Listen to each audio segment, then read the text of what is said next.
Hello बच्चों, आज हम लोग पढ़ रहे कैपेसिटर का अगला पार्ट। बेटा, कैपेसिटर का बेसिक और एक बार आपको समझा के बता देता हूं। ये कोई भी बॉडी है, ये बॉडी कितने चार्ज को स्टोर कर सकती है, ये होता है उसकी कैपेसिटी।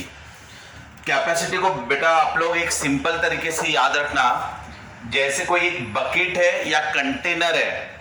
अब ये बकेट टोटल ले सकता है 5 लीटर वाटर को ये स्टोर कर सकता है, ये उसकी हो गई कैपेसिटी। बट जरूरी नहीं है कि इसमें 5 लीटर वाटर ही फिलअप किया गया हो सकता है इस टैंक के अंदर सिर्फ 2 लीटर वाटर भरा गया हो, बट इसमें अगर 2 लीटर पानी भरा हुआ है, फिर भी इस बकेट की कैपेसिटी अगर कहेंगे तो कैपेसिटी तो 5 लीटर की है। समझ में आ रही बात? अब देखना बेटा, अगर मैंने इसको 2 लीटर, 3 लीटर, 4 लीटर, 2 लीटर, इतना कितना भी पानी उसके अंदर भरा हो, कितना भी चार्ज उसको दिया हो, जैसे कैपेसिटर है मेरा, और ये कैपेसिटर को हो सकता है मैंने 2 कूलम चार्ज दिए होंगे, 3 कूलम चार्ज दिए होंगे, 5 माइक्रो कूलम चार्ज दिए होंगे, ऐसा कुछ भी चार्ज हो सकता है उस पोटेंशियल पे। बट इसका मतलब ये चार्ज यानी ही उसकी कैपेसिटी, ऐसा नहीं होता। यानी C = Q divided by V formula है। तो कैपेसिटी चार्ज के ऊपर डिपेंड नहीं होती, भले ही फॉर्मूले में दिख रहा होगा कि C = Q/V, तो Q के ऊपर कैपेसिटी डिपेंड नहीं होती। इसका मतलब यही है कि भले ही हमारा चार्ज कितना भी रहे, भले ही इसके अंदर पानी 2 लीटर, 3 लीटर, 4 लीटर कितना भी भरा हो, बट इसकी कैपेसिटी तो है 5 लीटर की। समझ में आ रहा है? 5 लीटर। सो कैपेसिटी अलग चीज है, चार्ज अलग चीज है, और पोटेंशियल आपकी अलग चीज है। हाँ, आप ये कह सकते हो कि लोअर पोटेंशियल पे कैपेसिटी बढ़ेगी, जैसे आप उसको नीचे रखोगे तो वो ज्यादा कैपेसिटी वाला बनेगा, लोअर पोटेंशियल पे कैपेसिटी इंक्रीज होगी। अगर ये बॉडी है तो ये कम चार्ज को स्टोर करेगी, तो ये बॉडी है तो ये ज्यादा चार्ज को स्टोर करेगी, उसकी कैपेसिटी बढ़ गई। ये टैंक की कैपेसिटी छोटी है जबकि ये टैंक की कैपेसिटी ज्यादा है, ऐसा आप कह सकते हो। यानी अगर ज्यादा चार्ज स्टोर करेगा, ज्यादा पानी फिलअप कर सकता है वो, तो कैपेसिटी ज्यादा है, ये आप कह सकते हो। बट आप ये नहीं कह सकते हो कि capacity depend on the charge, ऐसा आप नहीं कह सकते हो। Capacity depend on the potential, ऐसा नहीं कह सकते हो। कैपेसिटी जो है वो उस बॉडी की खुद की अपनी एक प्रॉपर्टी है। तो capacity depend upon the shape and size of the body. ये वाला पॉइंट आप अच्छे से याद रखना। Capacity is independent of the charge and potential. आपको ऑब्जेक्टिव क्वेश्चन पूछा जाएगा बेटा, तो आप याद रखना capacity is independent of the charge and potential, भले ही उसका formula C = Q divided by V हो। Capacity depends only upon the shape and size of body. जैसे ये बॉडी का शेप छोटा है तो इसकी कैपेसिटी छोटी है, ये बॉडी का शेप बड़ा है तो इसमें की कैपेसिटी ज्यादा है। अगर कोई प्लेट का एरिया कम लिया जाए तो इसकी कैपेसिटी कम है, अगर प्लेट का एरिया बड़ा लिया जाए तो इसकी कैपेसिटी ज्यादा है। समझा बेटा? ये तो आपका पहला ऑब्जेक्टिव क्वेश्चन हमने क्लियर कर दिया। एक पॉइंट याद रखना कि C का formula Q divided by V होता है, ठीक है ना, पहला फॉर्मूला। उसके बाद क्या कि capacity is independent of charge and potential, but capacity depend on the shape and size of the body. इसके बाद अगर मैंने स्फेरिकल बॉडी लिया, अब देखना बेटा, मैंने स्फेरिकल बॉडी लिया हुआ है, अब इसके कैपेसिटी का फॉर्मूला मुझे निकालना है। तो कितना चार्ज है कितने पोटेंशियल पे, ठीक है ना। अब इसको ऐसा कह सकते हो, the capacity is nothing but charge stored per unit volume, per unit potential, sorry volume नहीं है, ये पोटेंशियल है। ये 1 farad equal to 1 coulomb upon 1 volt. Body का पोटेंशियल 1 वोल्ट है, उसको 1 कूलम चार्ज उसने स्टोर किए हैं, तब उसकी कैपेसिटी 1 फैराड की कहलाएगी। 1 वोल्ट के पोटेंशियल पर अगर ये बॉडी 1 कूलम चार्ज को स्टोर कर रही है तो इसकी कैपेसिटी 1 फैराड कहलाएगी। इसके अलावा बेटा इलेक्ट्रोस्टैटिक में पोटेंशियल का हमको फॉर्मूला पता है, C equal to Q divided by, potential का फॉर्मूला क्या है 1/4 pi epsilon naught Q by V, ये हमारा पोटेंशियल का फॉर्मूला है। आप यहां से क्यू क्यू को कैंसिल कर देना, ये आ रहा है बेटा। C का फॉर्मूला क्या रहता हमारा Q divided by V, C यानी क्यू बाई वी, पोटेंशियल का formula 1/4 pi epsilon naught Q by R, R यानी क्या रेडियस ऑफ बॉडी, इस बॉडी की रेडियस स्पेरिकल बॉडी की। तो बेटा कैपेसिटी का फॉर्मूला क्या बना 4 पाई एप्सिलॉन नॉट आर, ये आपके स्पेरिकल बॉडी की कैपेसिटी का फॉर्मूला है। ये आपने नेक्स्ट पॉइंट याद रखना है, आपको ऑब्जेक्टिव क्वेश्चन इसके ऊपर भी आ सकते हैं।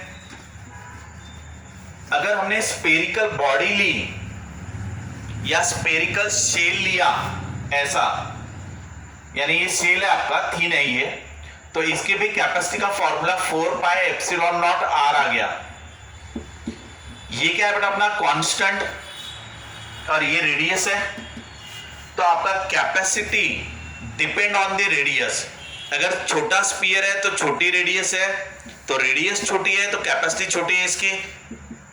वही अगर स्पीयर का साइज बढ़ गया यानी रेडियस बढ़ गया तो इसकी कैपेसिटी बढ़ गई। समझ में आ रहा है? तो इससे भी प्रूव होता है कि capacity depend on the shape and size of body. ठीक है, इसके बाद अगर हम स्पेरिकल बॉडी को, अगर हमने स्पेरिकल बॉडी को अर्थिंग लगा दिया, तो बेटा अर्थिंग लगाने का मतलब एक वायर कनेक्ट कर दिया जो अर्थ को टच हो रहा है। ये स्पेरिकल बॉडी है, यहां से एक वायर लेके अर्थ को टच करा दिया, तो अर्थ का पोटेंशियल तो इनफाइनाइट होता है, यानी अर्थ कितने भी चार्जेस को ले सकता है, इनफाइनाइट नंबर ऑफ चार्जेस को कनेक्ट कर सकता है, कलेक्ट कर सकता है, पोटेंशियल उसका जीरो होता है। अर्थ का पोटेंशियल इनफाइनाइट नहीं, अर्थ का पोटेंशियल जीरो होता है। सो अर्थ का पोटेंशियल जीरो है, तो इसकी वजह से क्या होता है, वो कितने भी चार्जेस को स्टोर कर सकता है। अगर मैंने इसके ऊपर कुछ चार्जेस सप्लाई कर दिए ऐसे, तो बेटा इसका कुछ ना कुछ पोटेंशियल हो गया which is greater than the potential of earth. तो ये वाला पोटेंशियल ज्यादा है, अर्थ का पोटेंशियल जीरो है, तो चार्जेस आपके बाहर आ जाएंगे, यानी इसके अर्थ के अंदर आ जाएंगे। आप कितने भी चार्ज इसको देते रहो, ये सभी के सभी चार्ज आपके अर्थ के अंदर जाते रहेंगे, क्योंकि अर्थ का पोटेंशियल है जीरो, तो इसका भी पोटेंशियल जीरो ही बना रहेगा। अब मुझे कैपेसिटी निकालनी है, तो C equal to Q divided by V formula है। अर्थ कितने भी चार्जेस को दे दो, लेते ही रहेगा, उसका पोटेंशियल जीरो ही मेंटेन रहेगा। अब तो C equal to Q divided by, earth का पोटेंशियल जीरो है तो यही पोटेंशियल इसका भी है, क्योंकि ये वायर से कनेक्टेड है, तो पोटेंशियल रिमेन सेम, ये चार्जेस फ्लो होते रहेंगे और पोटेंशियल सेम बना रहेगा। तो समथिंग डिवाइडेड बाय जीरो, यानी any number divided by zero is infinity, तो कैपेसिटी क्या हो गई इंफिनिटी, यानी इनफाइनाइट चार्जेस को ले सकता है, क्योंकि कितने भी चार्जेस दो वो लेते रहेगा और अर्थ को पास करते रहेगा, क्योंकि अर्थ को कनेक्टेड है, और अर्थ का पोटेंशियल क्या है आपका जीरो। समझा बेटा ये? सो इस केस में अगर आपको पूछा जाए कि कैपेसिटी निकालो, तो कैपेसिटी आपकी कितनी आएगी इनफाइनाइट। ये आपका नेक्स्ट ऑब्जेक्टिव क्वेश्चन हुआ।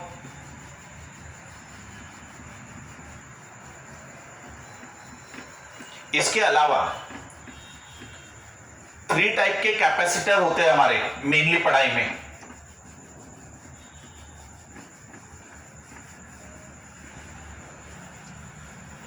अगर बेटा आपको सिंपल स्पेरिकल बॉडी दी थी जिसकी रेडियस आर है, तो C का फॉर्मूला क्या आया था क्यू बाई वी, यानी C equal to 4 pi epsilon not R, ये आ गया।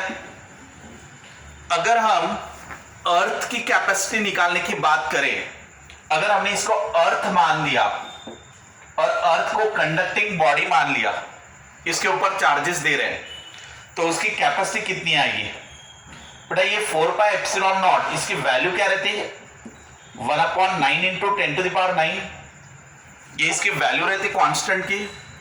अर्थ की रेडियस कितनी है 6400 किलोमीटर, ये क्या है बेटा, अर्थ की रेडियस। तो ये c इक्वल हो गया 1/9 इंटू 10⁹ इंटू 64 इंटू 10⁵ मीटर। ये 5 कैसे आया, तो ये 2 जीरो हो गए, और किलो का मतलब होता है 1000, किलो का मतलब 1000 यानी 3 हो गए, 3 जीरो और ये 2 जीरो, तो ये आपके 5 जीरो आ गए। अब इसको जब सॉल्व करोगे तो ये आएगा 711 माइक्रोफैराड है।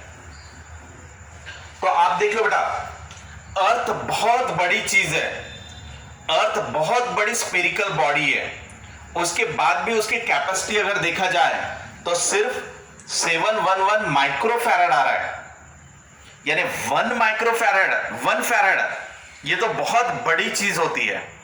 Farad is the biggest unit. Earth की भी कैपेसिटी हमने निकाला तो वो भी 1 फैराड नहीं मिला, वो भी माइक्रोफैराड में मिला, 711 माइक्रोफैराड, यानी 1 फैराड जो है याद रखना बहुत बड़ा यूनिट है ये।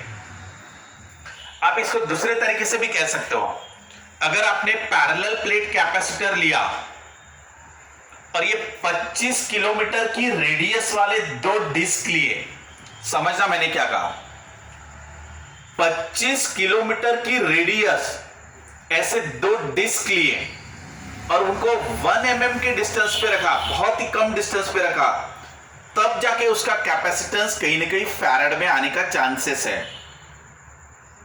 यानी फैराड जो है वो कैपेसिटी का, कैपेसिटेंस का बहुत बड़ा यूनिट है, ये याद रखना आप, क्योंकि 25 किलोमीटर की रेडियस की डिस्क बनाना यानी इधर उधर 50 किलोमीटर हो गया, और ऐसे 2 प्लेट उनको सिर्फ 1 mm के गैप पे रखना, तब उसकी कैपेसिटी कहीं ना कहीं फैराड को कंपेयर होती। ये हुआ आपका कैपेसिटर, लेकिन ये अकेली बॉडी थी, अकेली बॉडी की कैपेसिटी कंपैरेटिवली कम रहती है। अगर मैंने एक ही प्लेट लिया, मान लो ऐसा एक अकेला प्लेट, तो ये लिमिटेड चार्जेस को स्टोर कर सकता है। ये अनचार्ज्ड, ये हुआ चार्ज बॉडी, लिमिटेड चार्जेस को स्टोर करेगा। लेकिन अगर इसके बाजू में अनचार्ज बॉडी रख दिया, अनचार्ज बॉडी यानी क्या, जीरो चार्ज करके नहीं, जितने प्लस उतने ही माइनस, तो ये पॉजिटिवली चार्ज बॉडी के नजदीक में दूसरी अनचार्ज बॉडी ला ली, तो ये प्लस की वजह से इसमें माइनस आ जाएगी सामने की तरफ और प्लस चले जाएंगे पीछे की तरफ। यानी ये वाले प्लेट के फेस पर इस तरफ से माइनस आ जाएंगे, इस तरफ से प्लस आ जाएंगे, क्योंकि ये वाला प्लस बॉडी उसके नजदीक ला लिया आपने। ये अभी भी अनचार्ज है, क्योंकि जितने प्लस उतने ही माइनस, तो ये अनचार्ज है। इसका निगेटिव चार्ज जो है वो इसके पोटेंशियल को घटाने का काम करेगा, क्योंकि प्लस माइनस न्यूट्रल हो गए। लेकिन ये वाला प्लस इसका पोटेंशियल बढ़ाने का काम करेगा। तो इसलिए क्या करो, आप इसको अर्थिंग लगा दो, तो ये अर्थिंग क्या करेगा, इधर के पूरे प्लस चार्ज को अर्थ अपनी तरफ ले लेगा, तो ये पूरे अर्थ में चले गए, तो यहां क्या बचे, सिर्फ माइनस वाले चार्ज, तो ये प्लेट पे आपके माइनस चार्ज बचेंगे। तो ये माइनस चार्ज क्या करेंगे, इसके पोटेंशियल को घटाएंगे। अगर इसका पोटेंशियल था मान लो V प्लस और इसका पोटेंशियल है V माइनस, तो इसके पोटेंशियल में से ये पोटेंशियल माइनस कर दो, यानी V plus minus V minus, ऐसा कर दो बेटा। तो आपका इसका पोटेंशियल घट गया ना। अगर इसका पोटेंशियल मान लो 10 था और इसका पोटेंशियल मान लो 3 है, तो 10 में से 3 को माइनस कर देना, तो आपका 7 बचेगा, तो आपका पोटेंशियल घटेगा। अब हमारी कैपेसिटी का फॉर्मूला, इसकी जो कैपेसिटी थी वो C = Q / V थी, इसके चार्ज इसका पोटेंशियल, लेकिन इसका पोटेंशियल घटेगा किसकी वजह से, ये माइनस की वजह से, क्योंकि ये माइनस इसके ऊपर इफेक्ट करेगा, अफेक्ट करेगा, और इसने इसके ऊपर अफेक्ट किया तो इसका पोटेंशियल घटा। तो इसका पोटेंशियल अगर घटेगा तो इसकी कैपेसिटी बढ़ेगी। तो इस तरीके से आप पैरेलल प्लेट कैपेसिटर बनाते हो। एक अकेला बॉडी, इसकी कैपेसिटी ज्यादा नहीं रहती, तो इसकी कैपेसिटी बढ़ाने के लिए बाजू में एक न्यूट्रल प्लेट रख दिया जाता, और न्यूट्रल प्लेट पे जब माइनस आ जाते इस तरीके का अरेंजमेंट करने के बाद, तो ये माइनस की वजह से इसका पोटेंशियल घट जाता है, और अगर पोटेंशियल आपका घट गया तो कैपेसिटी आपकी बढ़ जाती है। ठीक है बेटा, ये कैपेसिटर बनाने का प्रिंसिपल है, इस तरीके से कैपेसिटर बनाए जाते हैं।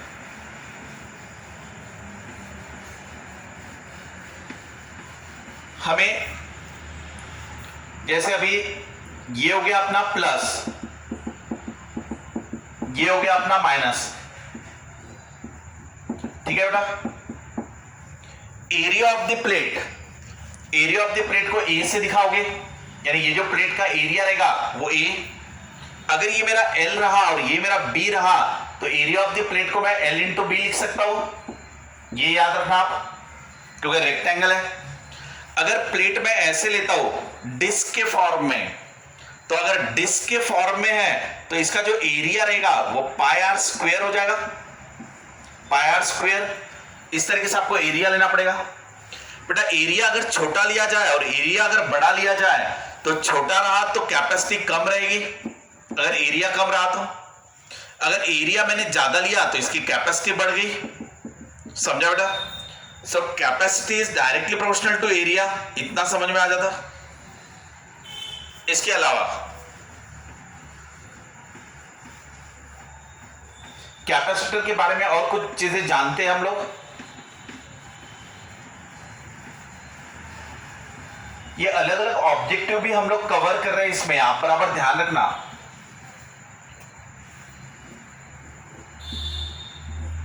अभी एक पॉजिटिव प्लेट ले लिया, एक निगेटिव प्लेट ले लिया।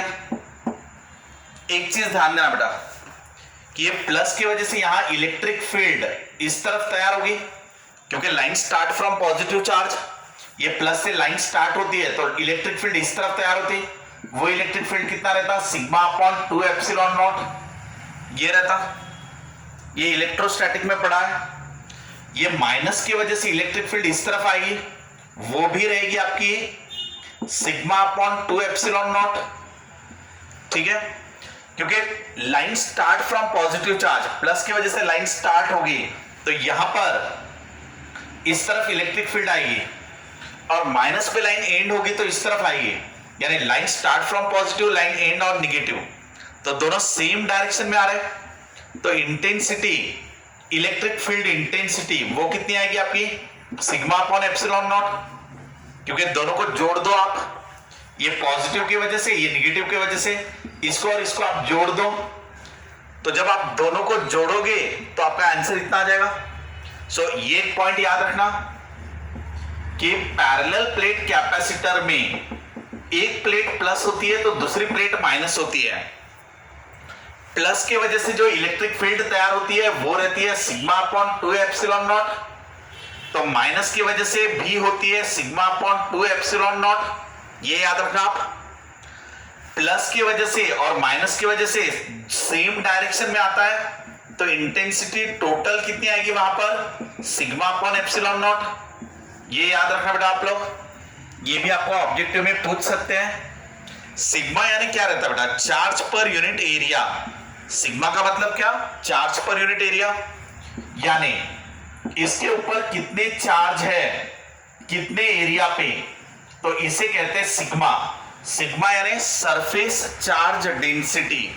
सरफेस चार्ज डेंसिटी यानी ही एरियल चार्ज डेंसिटी या area charge density, charge per unit area, यानी कूलम पर मीटर स्क्वायर, ये इसका यूनिट है। ये भी याद रख लेना आप, ये आपका नया ऑब्जेक्टिव क्वेश्चन हो गया। आगे बढ़ते हम लोग। मैं छोटे छोटे ऑब्जेक्टिव क्वेश्चन कवर कर रहा हूं बेटा। दो प्लेट के बीच में इलेक्ट्रिक फील्ड कितनी रहती है वो आपको बताना है।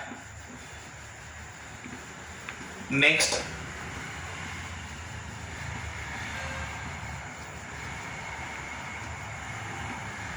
अब अगर मैंने ये कहा कि ये प्लस है और ये माइनस प्लेट है, ठीक है बेटा, प्लस और माइनस के बीच में इलेक्ट्रिक फील्ड डेवलप होती है ऐसे।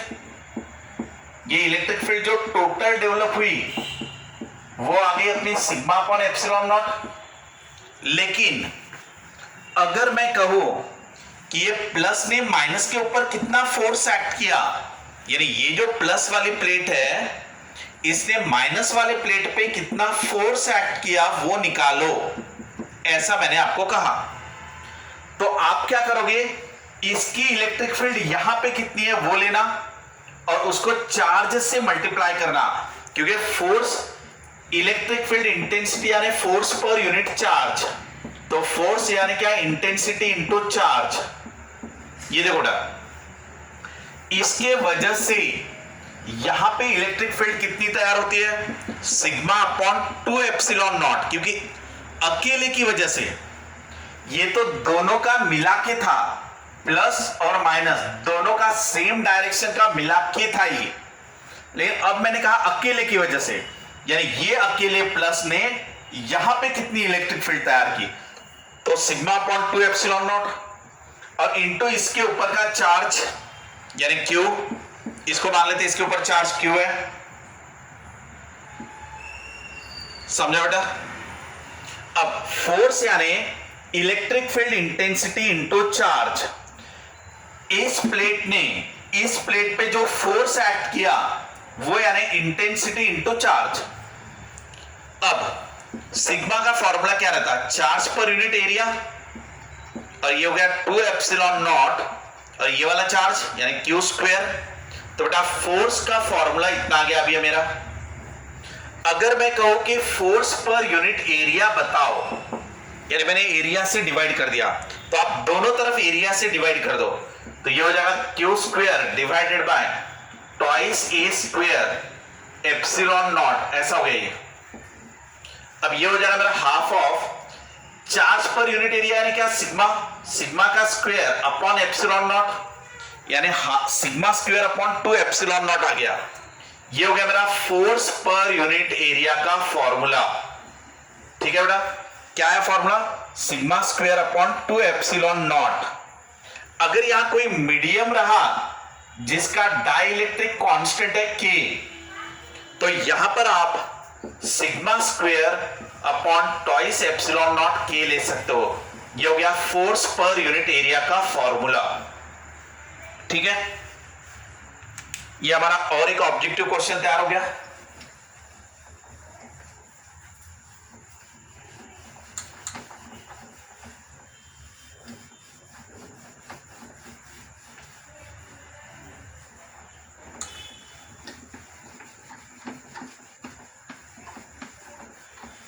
बराबर समझना है कि एक चीजों को।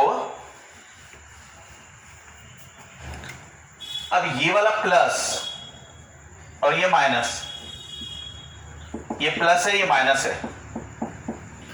मैंने अगर एक क्वेश्चन आपको पूछा कि प्लस के वजह से इलेक्ट्रिक फील्ड बताओ, तो कितना आएगा, सिग्मा अपॉन 2 एप्सिलॉन नॉट। इस तरफ line start from positive, minus की वजह से बताओ तो sigma upon 2 epsilon not, lines and on negative. दोनों की वजह से बताओ तो टोटल कितना आएगा, सिग्मा अपॉन एप्सिलॉन नॉट। अगर मैंने कहा कि ये वाले प्लेट ने इस प्लेट पे कितना फोर्स एक्ट किया, तो फोर्स पर यूनिट एरिया यानी ऐसा बताइए, देखा ये फोर्स एक्ट हो रहा है, ऐसा ये फोर्स एक्ट हो रहा है किसके ऊपर, ये वाले प्लेट के एरिया के ऊपर। तो हमने क्या किया कि कितना फोर्स कितने एरिया पे एक्ट हो रहा है, फोर्स पर यूनिट एरिया, तो फॉर्मूला आ रहा है sigma square upon 2 epsilon naught के। ये फॉर्मूला हो गया। ये फोर्स पर यूनिट एरिया, इसी को आपको घुमा फिरा के पूछा जाएगा कि प्रेशर निकालो, तो pressure is nothing but force per unit area, यानी इसी का formula sigma square upon 2 epsilon naught के आ गया। ये क्या हो गया आपका प्रेशर। प्रेशर पूछा जाए प्लेट के ऊपर कितना प्रेशर एक्ट हो रहा है, यानी फोर्स पर यूनिट एरिया, तो भी यही फॉर्मूला। हो सकता है आपको सिग्मा ना बताया जाए, तो आप सिग्मा की जगह पे क्या ले सकते हो, चार्ज पर यूनिट एरिया, ये भी आप लेके सॉल्व कर सकते हो। अब फोर्स पर यूनिट एरिया को मैं रीअरेंज करूंगा, इसको फोर्स को डिस्प्लेसमेंट से मल्टीप्लाई करूंगा और एरिया को भी डिस्प्लेसमेंट से मल्टीप्लाई करूंगा। तो बेटा ये हुआ मेरा प्लेट का एरिया, और ऐसे एरिया को मैं डी से मल्टीप्लाई कर रहा हूं, यानी यहां तक। ये what is the D? Distance between the plates. तो ए नाम का एरिया ऐसे डी टाइम्स मैं रिपीट करूंगा तो मुझे यहां का वॉल्यूम मिलेगा ना, volume, area of cross section into displacement. तो ये हो गया मेरा वॉल्यूम। और बेटा फोर्स इनटू डिस्प्लेसमेंट, यानी कितना फोर्स एक्ट हो रहा है और कितना डिस्प्लेसमेंट है। तो फोर्स इनटू डिस्प्लेसमेंट यानी वर्क डन। और बेटा work done is nothing but energy stored, यानी यही हो गया मेरा वर्क डन यानी कैपेसिटी टू डू वर्क। तो वर्क डन यानी एनर्जी, और ये हो गया वॉल्यूम, यानी यही हो गया मेरा फोर्स पर यूनिट एरिया। तो हमें ये कह सकते हैं कि फोर्स पर यूनिट एरिया निकालो, या तो इसी को कह सकते प्रेशर निकालो, या इसी को कहते एनर्जी पर यूनिट वॉल्यूम निकालो, एनर्जी पर यूनिट वॉल्यूम, या इसी को कह सकते एनर्जी डेंसिटी निकालो, एनर्जी डेंसिटी। ठीक है, या तो फिर आपको कहेंगे सिर्फ एनर्जी निकालो, या तो सिर्फ फोर्स निकालो। तो एरिया को ट्रांसफर कर देना, वॉल्यूम को ट्रांसफर कर देना। तो अभी आपका फाइनल फॉर्मूला कैसे बना ये देखा। अभी आपको जो फॉर्मूला याद करना है वो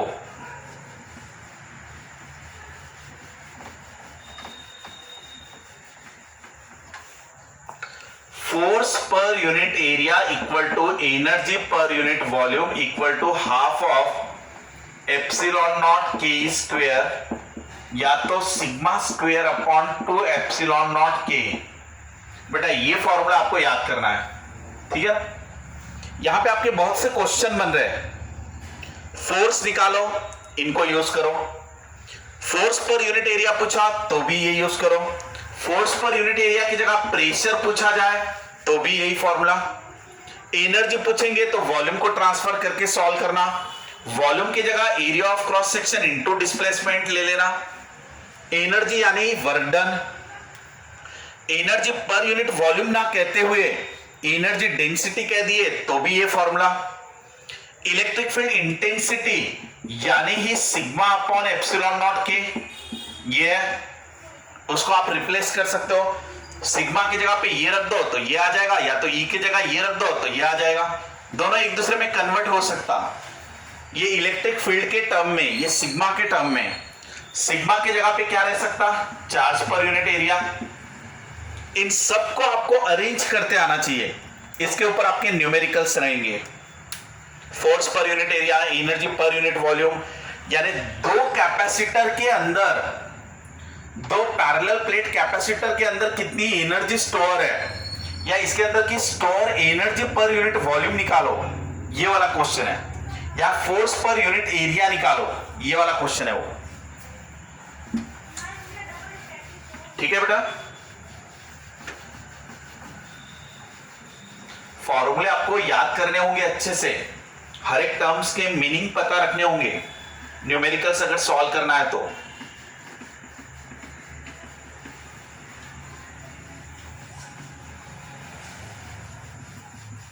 अब आपको अलग अलग टाइप के कैपेसिटर है।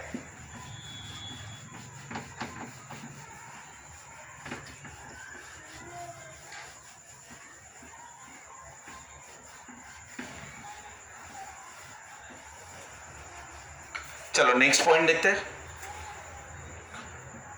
अगर मैंने स्पेरिकल बॉडी कहा तो कैपेसिटी कितनी थी बेटा? 4 पाई एप्सिलॉन नॉट आर। अगर ये स्पेरिकल बॉडी को अर्थिंग को लगा दिया तो कैपेसिटी कितनी आ रही थी? इनफाइनाइट। ठीक है। अगर मैंने पैरेलल प्लेट कैपेसिटर लिया ऐसा वाला, area of plate is a, distance between the plate is D,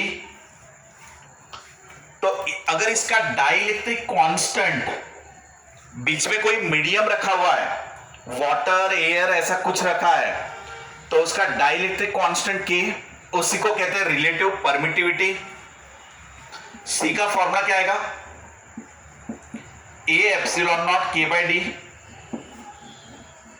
अगर इनके बीच में एयर रहा तो K फॉर एयर कितना आता है 1, तो कैपेसिटी कितनी आएगी A epsilon naught by D.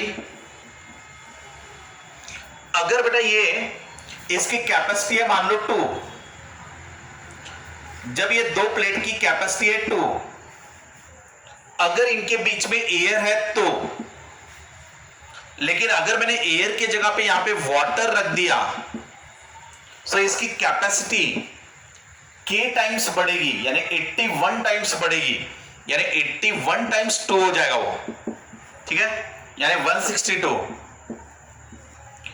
K यानी क्या, K फॉर वाटर इज 81, यानी डाइलेक्ट्रिक कांस्टेंट कहो या तो इसी को रिलेटिव परमिटिविटी कहो। दो प्लेट के बीच में एयर है तो कैपेसिटी सिर्फ 2 है माइक्रोफैराड, लेकिन अगर एयर की जगह पे इनमें वाटर ले लिया तो इसकी कैपेसिटी 81 टाइम्स बढ़ गई सीधे सीधे, यानी K अगर कहा जाए तो C अपॉन C नॉट भी कह सकते हो आप, या C equal to C naught into K, ये ऐसा। ये बोले तो C नॉट यानी जब एयर है तो, और कोई मीडियम है तब CM यानी C मीडियम बोले तो वाटर रहा तो वाटर, ग्लास रहा तो ग्लास, वुडन ब्लॉक रहा तो वुडन ब्लॉक, माइका रहा तो माइका, यानी डाइलेक्ट्रिक कांस्टेंट यानी capacity when any medium divided by capacity when air between the two parallel plates. So ये आपका डाइलेक्ट्रिक कांस्टेंट K हुआ। ये छोटे छोटे क्वेश्चंस होते हैं लेकिन बहुत इंपॉर्टेंट रहते हैं, इनके ऊपर ऑब्जेक्टिव बनते हैं आपके कि K का रेशो बताओ। इसके बाद बेटा ये स्पेरिकल कैपेसिटर अंदर वाले बॉडी पे प्लस दिए, इसके ऊपर माइनस है, और ये अर्थिंग को लगा हुआ है, ये भी अर्थिंग को लगा हुआ था, ये इसके ऊपर प्लस थे इसके ऊपर माइनस थे ऐसे। ये पैरेलल प्लेट कैपेसिटर था, ये स्पेरिकल कैपेसिटर है। पहले वाले की रेडियस है R1 और सेकंड की रेडियस है R2। पहले की रेडियस R1, सेकंड की रेडियस R2। ये आपका स्पेरिकल कैपेसिटर, तो इसकी कैपेसिटी का formula 4 pi epsilon not R1 R2 upon R2 minus R1, ये फॉर्मूला याद करना। अब लेंगे बेटा सिलेंड्रिकल कैपेसिटर, ये सिलेंडर है आपका, अंदर वाले पे मैंने प्लस चार्ज दे दिए, बाहर वाला मैंने अर्थिंग को लगाया हुआ है, यहां पे माइनस रहेंगे सिर्फ। इसकी रेडियस ले लेता हूं R1 और इसकी रेडियस ले लेता हूं R2। Length of cylindrical capacitor is L। इसके कैपेसिटी का formula 2 pi epsilon not L ln of R2 upon R1, ये फॉर्मूला आ जाएगा, ठीक है बेटा। आप एक चीज याद रखना, जब भी एप्सिलॉन नॉट लिखा जाता तो उसके साथ K हमेशा होता है, लेकिन K फॉर एयर 1 रहने की वजह से कभी कभी K को लिखा नहीं जाता। अगर यहां पे एयर होगा तो आप इसके साथ K नहीं लिखोगे, लेकिन अगर यहां पे कोई दूसरा मीडियम रहा तो यहां K होता है।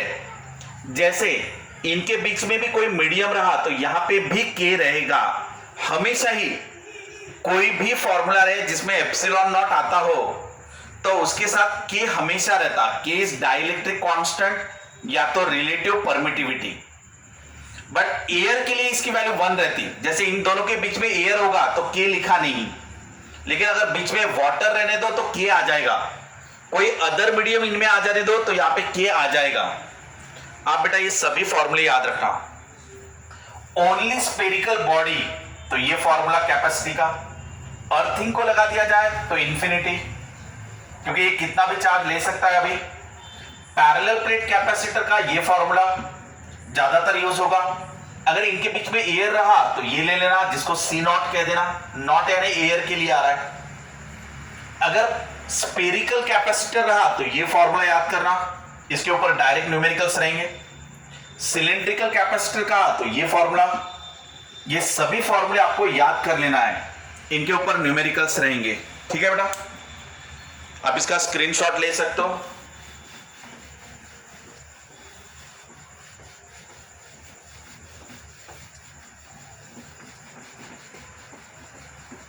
न्यूमेरिकल्स में फॉर्मूले आपको याद रहना बहुत जरूरी है और छोटे छोटे पॉइंट्स के ऊपर फोकस करना, हर एक टर्म्स के मीनिंग पता रखना।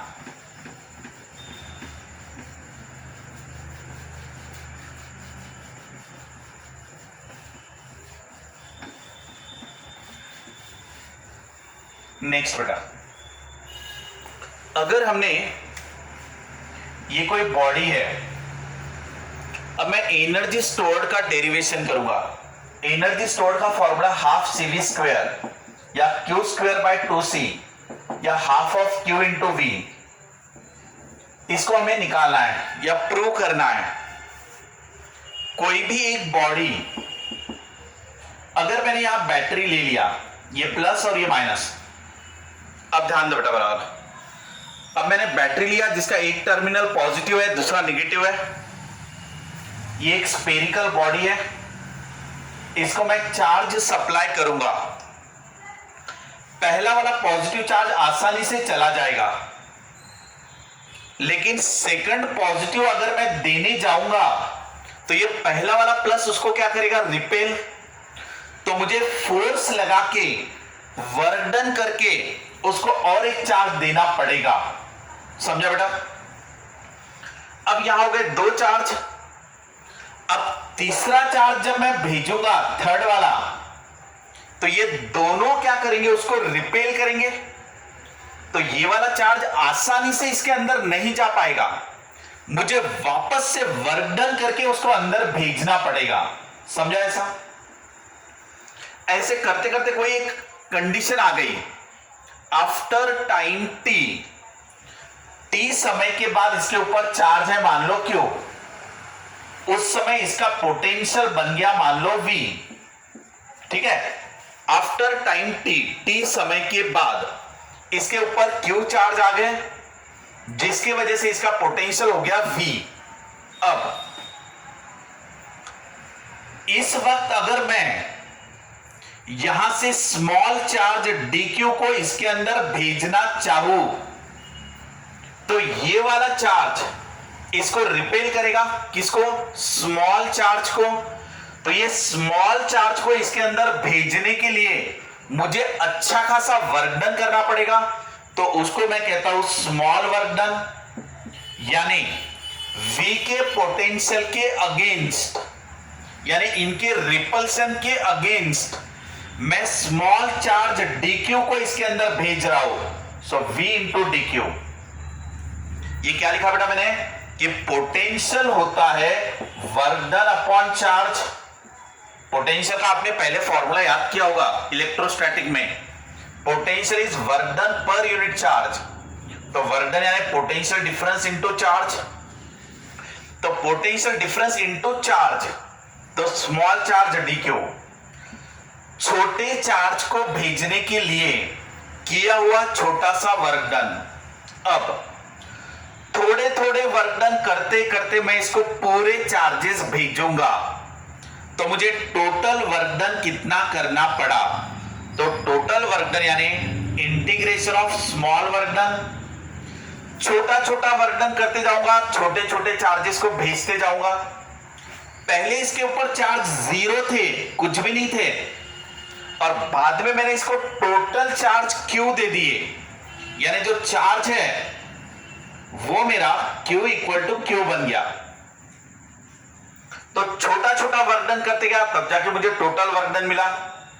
पहले इसके ऊपर चार्ज एक भी नहीं था, बाद में टोटल चार्ज मैंने Q भेज दिया, तो 0 से लेके Q तक। अब integration of small work done यानी पोटेंशियल इनटू स्मॉल चार्ज, 0 से लेके Q तक। Therefore work done equal to integration from 0 to Q। बेटा V का फॉर्मूला क्या होता, पोटेंशियल का, Q बाय C। V यानी क्या, Q by C into dq। Constant को इंटीग्रेशन के बाहर निकाल देना। 1/c is a constant capacity. ये एक बॉडी की अपनी कैपेसिटी होती है, भले उसने 2 चार्ज ले, 5 चार्ज ले, 10 चार्ज ले, ये अलग बात है, बट उसकी अपनी एक कैपेसिटी फिक्स होती है। तो 1/c इज ए कांस्टेंट, बाहर निकाल दिया, integration of q into dq कर दिया, limit is from 0 to q। अब बेटा इंटीग्रेशन का एक फॉर्मूला होता है, integration of x to the power n into dx is x to the power n+1 upon n+1। ये इंटीग्रेशन का फॉर्मूला आपको पता रहना चाहिए। अगर यहां पर n की जगह पे मैं 1 ले लूं, ये 1, तो यहां पे भी 1+1 अपॉन 1+1 हो जाएगा। तो अगर मैं यहां इंटीग्रेशन ऑफ x के जगह पे q ले लूं और dx के जगह dq ले लूं, तो यही चीज हो गई वो। तो हमें इसका आंसर क्या मिलेगा? Therefore work done equal to 1/c। इसका आंसर क्या आ जाएगा? ये q के ऊपर 1 है बेटा, तो ये हो जाएगा q के ऊपर 1+1 अपॉन 1+1 हो जाएगा। ये limit is from 0 to q, यानी वर्क डन हो गया मेरा 1/c और ये हो गया q का square divided by 2, limit is from 0 to q। ये हो जाएगा मेरा q square divided by 2c। Work done. क्योंकि पहले मैं अपर लिमिट रखूंगा, बाद में माइनस साइन, बाद में लोअर लिमिट। लोअर लिमिट तो मेरा 0 है, तो इसको 0 रखूंगा तो 0 हो जाएगा, सिर्फ अपर लिमिट ही रखना होगा। तो वर्क डन का फॉर्मूला हो गया q स्क्वायर बाय 2c। जो हमने वर्क डन करके इसके अंदर स्टोर किया, वही आपका एनर्जी करके स्टोर होता है कंजर्वेटिव फोर्स में। Energy stored is nothing but work done. तो एनर्जी स्टोर्ड क्या आएगा? q square by 2c। ये मेरा एनर्जी स्टोर्ड का फॉर्मूला गया। क्लियर बेटा? अब देखना, इसमें डेरिवेशन आपको इसलिए पढ़ाया ताकि आपको पूरा प्रोसीजर पता रहे, उसमें अगर छोटे भी ऑब्जेक्टिव क्वेश्चन आए तो आपको समझ में आएंगे। अब मेरा एनर्जी का फॉर्मूला कितना है बेटा? q square by 2c। अगर मैं q की जगह पे cv रख दूं तो cv का स्क्वायर डिवाइडेड बाय 2c आ जाएगा, यानी ये क्या हो जाएगा मेरा? Half of cv square. अगर मैंने हाफ ऑफ c के जगह पे रख दिया q by v into v square, तो एक v कैंसिल हो गया, तो हाफ ऑफ qv। यानी ये मेरे सभी फॉर्मूले आ गए। कौन से फॉर्मूले आ गए बेटा? ये देख लो आप, एनर्जी का फॉर्मूला हाफ cv स्क्वायर लो, या q स्क्वायर बाय 2c लो, या half of q into v लो। ये सभी फॉर्मूले आप यूज कर सकते हो एनर्जी स्टोर्ड के। इतनी एनर्जी आपकी पैरेलल प्लेट कैपेसिटर में स्टोर होती है। ये किसी भी कैपेसिटर के लिए एप्लीकेबल है, स्फेरिकल को भी। अब और एक ऑब्जेक्टिव क्वेश्चन आएगा बेटा, वो क्वेश्चन बताता हूं आपको।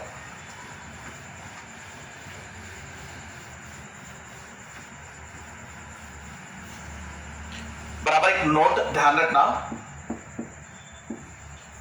अगर ये हमारा पैरेलल प्लेट कैपेसिटर है और ये है हमारी बैटरी, ठीक है ना? बैटरी का पोटेंशियल है V। बैटरी अपने चार्जेस इसको देते रहेगा, कब तक? जब तक यहां का पोटेंशियल भी V बनता है तब तक। ये है प्लस, ये है माइनस। ये अपने चार्जेस इसको देगा, तो यहां प्लस आएगा, यहां माइनस आएगा। बैटरी या सेल, ये सेल है, अपने चार्जेस इसको तब तक देते रहेगा जब तक दोनों का पोटेंशियल सेम नहीं होता, तब तक। अब इसके अंदर एनर्जी कितनी स्टोर्ड हुई? तो हाफ ऑफ cv स्क्वायर या तो q स्क्वायर बाय 2c, इतनी एनर्जी स्टोर्ड हुई ना, या तो half of q into v। अब देखो बेटा, इसके अंदर जो एनर्जी स्टोर हो रही उसमें हाफ आ रहा है, जबकि ये जो अपना चार्ज देगा तो potential is nothing but work done per unit charge. Potential यानी क्या? Work done per unit charge. तो वर्क डन यानी क्या? Potential into charge. तो आप देख लो बेटा, जब मैं सेल की बात कर रहा हूं तो तो पोटेंशियल यानी वर्क डन अपॉन चार्ज, तो work done equal to potential difference into charge. यही वर्क डन एनर्जी करके स्टोर होता है, यही वर्क डन आपका एनर्जी करके स्टोर होता है। तो मैंने वर्क डन यानी ये सेल जो है ये कितनी एनर्जी दे रहा था, Q into V. This is the energy given by the cell, but इसके अंदर स्टोर कितना हुआ, हाफ ऑफ क्यू वी हुआ।